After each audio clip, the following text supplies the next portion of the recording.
Aminado ya iminalin Mayor Philip Nagit na apektado ya ang industriya ng tilapia. Imbalen, gusto nga niyang maragula importasyon ng tilapia ng gobyerno. Ay ni report ng Patricia Mamao.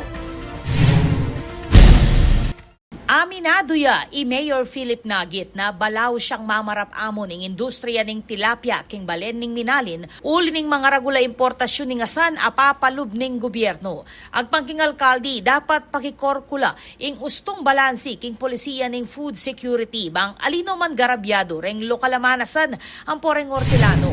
Ang pinaka-problema na lang naman talaga na dinadanasan namin is yung importation. Kapag may importation ng gobyerno, importation, bumabagsak ang presyo ng tilapia, in which yung farm gate namin hindi naman pumapantay sa cost to produce. Even though we have a good harvest, lugi.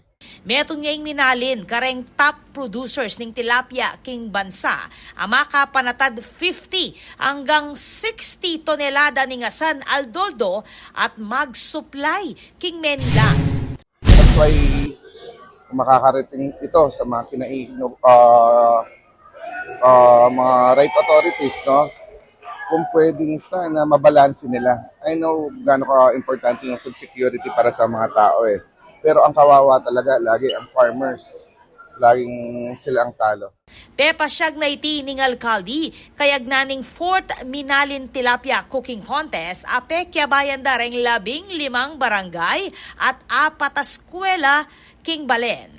Maulagaya kaning aktibidad iti, emu bang ipakit inggelingan dareng minalenyos king pa magluto, nune bang ipaganaka ingulaganing pamanyuporta king lokala industriya ning tilapia. Ako po, Patricia Mamangon para king News Force Pampanga. Balitang tutuking balen, susuyo.